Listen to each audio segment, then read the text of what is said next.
সালামু আলাইকুম রহমাতুল্লাহি ওবারাকাতু। সম্মানিত প্রিয় বন্ধুগণ, আজকে খুবই অত্যন্ত গুরুত্বপূর্ণ একটি বিষয় নিয়ে উপস্থিত হইলাম। বিষয়টি হচ্ছে যে সকল ভাইরা বহুদিন যাবৎ আপনি প্রিয় মানুষটিকে সময় দিতে পারতেছেন না, আপনার ভিতরে দুশ্চিন্তা কাজ করতেছে, আপনার ভিতরে পেরেশান কাজ করতেছে, আপনি কারো কাছে লজ্জায় বলতে পারতেছেন না। ওয়ান টাইম ওষুধ খাওয়ার কারণে একদম নিস্তেজ হয়ে গেছেন, বয়স বেশি হয়ে গেছে, 50, 60, 70 বছর হয়ে গেছে, আপনি সময় দিতে পারতেছেন না। তো তাদের জন্য আজকে ঘরোয়া পদ্ধতিতে একটি টিপসের কথা বলে দিব। ঘরোয়া পদ্ধতিতে এই রেসিপিটি যদি আপনি তৈরি করে খাইতে পারেন তাহলে ইনশাআল্লাহ আপনার উপকার হবে। এবং কারা এই ওষুধগুলো কারা এই টিপসটি খাইতে পারবে এবং কারা খাইতে পারবে না এই নিয়ে বিস্তারিত আলোচনা করব ইনশাআল্লাহ।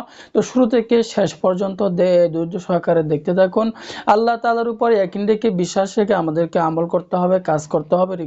রোগ যেহেতু আমার, রিস্ক কিন্তু আমাকেই নিতে হবে, আমল আমাকেই করতে হবে। আল্লাহ তাআলা যদি আমাদের রোগ দূর না করেন, পৃথিবীর কোনো মানুষ কিন্তু আমাদের রোগ দূর করতে পারবে না। আল্লাহ তাআলার কাছে চাইতে হবে, রোগ সম্পর্কে আল্লাহ তাআলার কাছে চাইতে হবে, কিছু দান সদকা করতে হবে।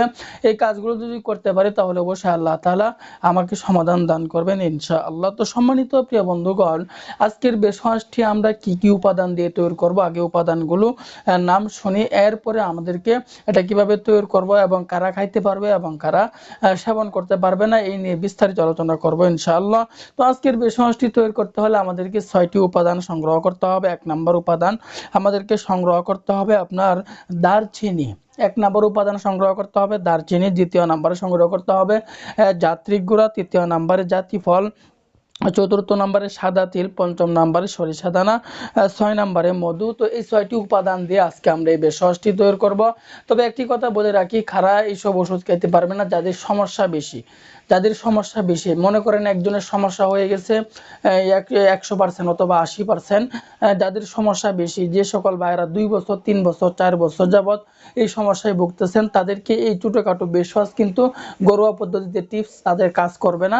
যাদের সমস্যা কম, যাদের বয়স কম, তাদের ক্ষেত্রে কাজ করবে, কিন্তু বয়স বেশি হয়ে গেলে ছোটোখাটো বেশওয়াজ কখনোই শরীরে শ্যুট করবে না, কখনোই কাজ করবে না। তাহলে ওই সকল ভাইদের জন্য নিতে হবে হাই কোয়ালিটির একদম প্যাকেজ, হাই কোয়ালিটির প্যাকেজ নিতে হবে। হাই কোয়ালিটির প্যাকেজ কিন্তু আমরাই তৈরি করছি, তা আবার গাছগাছরা দিয়ে ন্যাচারালভাবে, কোনো পার্শ্ব প্রতিক্রিয়া না। আপনি নিশ্চিন্তায় নির্দ্বিধায় নিয়ে সেবন করতে পারেন। বসে থাকবেন, আপনি বিপদে পড়বেন। আমি আশাবাদী আপনি নিলে আরও 5 জন মানুষকে ইনভাইট করবেন এটি নেওয়ার জন্য। খুবই অত্যন্ত গুরুত্বপূর্ণ। সমস্যা বেশি হয়ে গেলে যে কথা বলতেছিলাম, একজন মানুষের যদি আপনি নিজেই ধারণা করেন আপনার যদি 105 ডিগ্রি 6 ডিগ্রি জ্বর হয়ে যায়, তাহলে কিন্তু আপনার শরীরে সাধারণ নাফাবরি কাজ করবে না, আপনাকে অ্যান্টিবায়োটিক নিয়ে সেবন করতে হবে। ঠিক তদ্রূপ আমিও আপনাকে বলতেছি, ঠিক তদ্রূপ আপনাকেও হাই কোয়ালিটির বেশওয়াজ নিয়ে সেবন করতে হবে। আপনাকে ছোটোখাটো বেশওয়াজ আপনার শরীরে শ্যুট করবে না। তো হাই কোয়ালিটির বেশওয়াজ যদি আপনি নিতে চান আমাদের সাথে যোগাযোগ করেন, ইনশাআল্লাহ হাই কোয়ালিটির ব্যবস্থা আমরা করে দেবো ইনশাআল্লাহ। রোগ নিয়ে বসে থাকবেন না, বসে থাকবেন আপনি বিপদে পড়বেন, মুসিবতে পড়বেন। তো আমি আবারও বলতেছি এই উপাদানগুলো আমরা কি কি উপাদান নেব আজকে ঘরোয়া পদ্ধতিতে যে টিপসটির কথা বলতেছিলাম, তো এটি নিতে হলে আমাদেরকে 6টি উপাদান নিতে হবে। 1 নম্বরে নিতে হবে দারচিনি, দ্বিতীয় নম্বরে যাত্রিক গুঁড়া, তৃতীয় নম্বরে জাতিফল, চতুর্থ নম্বরে সাদা তিল, পঞ্চম নম্বরে সরিষা দানা, 6 নম্বরে মধু। তো এই 6টি উপাদান দিয়ে আজকে আমরা এই বেশওয়াজটি তৈরি করব। তো এইগুলো উপাদানগুলো আমি পাবো কোথায়? দারচিনি আমি মইনারির দোকানে পেয়ে যাব, যাত্রিক গুঁড়া এবং জাতিফল এগুলো আমরা মইনারির দোকানে পেয়ে যাব, অথবা বাঙালি ওষুধের দোকানে, কবিরাজের দোকানে এগুলো আমরা পেয়ে যাব। এরপরে সরিষা দানা, মধু। মধু আমার নিজ উপায়ে সংগ্রহ করতে হবে, খাঁটি মধু সংগ্রহ করতে হবে। এই প্রত্যেকটি উপাদান, 5টি উপাদানকে আমরা একদম ভালো করে, এই উপাদানগুলো 5টিকে আমরা ভালো করে গুঁড়া করে নিব। প্রত্যেকটি থেকে 1 চা চামচ করে পাউডার একটি পাত্রের মধ্যে আমরা রেখে দিব।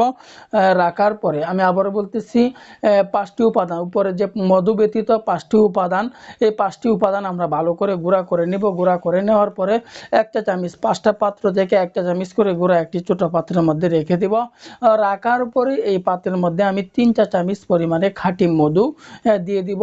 খাঁটি মধু দেওয়ার পরে এটাকে ভালো করে মিশিয়ে নিব, ভালো করে মিক্সড করে নেব। তাহলে আমাদের এই বেশওয়াজটি তৈরি হয়ে গেল। এখন কোন নিয়মে সেবন করব, সেবন করার নিয়মটি আমি আপনাদেরকে বলে দিচ্ছি। তো আমি আবারও বলতেছি, আমরা একটা স্লোগান জানি, সঠিক সময়ে সঠিক চিকিৎসা নেওয়া হচ্ছে বুদ্ধিমানের কাজ, না হয় পরবর্তীতে আফসোস এবং টাকা খরচ করেও কিন্তু আপনি সমাধান পাবেন না। তো এই জন্য বলতেছি এরপরে 3 চামচ মধুতে ভালো করে মিশিয়ে নেব। খাবারের নিয়মটি আমি বলে দিচ্ছি, আবারও বলতেছি, রোগ নিয়ে বসে না থেকে চিকিৎসা নেন। চিকিৎসা নেওয়াও কিন্তু সুন্নত। যেহেতু দুনিয়াতে বেঁচে আছেন, হায়াত দিচ্ছেন আল্লাহ, জীবন দিচ্ছেন আল্লাহ, দুনিয়াতে থাকতে কেন কষ্ট করবেন, হায়াত থাকতে কেন কষ্ট করবেন? যেহেতু দুনিয়াতে জীবিত আছেন, জীবিত থাকা অবস্থায় কেন কষ্ট করবেন? সঠিক সময়ে সঠিক চিকিৎসা নেওয়া হচ্ছে বুদ্ধিমানের কাজ, না হয় পরবর্তীতে আফসোস টাকা খরচ করেও আপনি সমাধান পাবেন না। খাবারের নিয়মটি হচ্ছে প্রতিদিন সকালবেলায় খালি পেটে আমি এটি সেবন করে ফেলব। এভাবে যদি 1 মাস পর্যন্ত এটি সেবন করতে পারি, তাহলে দেখবেন আপনার ভিতরেও পরিবর্তন চলে আসতেছে ইনশাআল্লাহ। দেরি না করে আজকে থেকে এটাই করা শুরু করে দেন।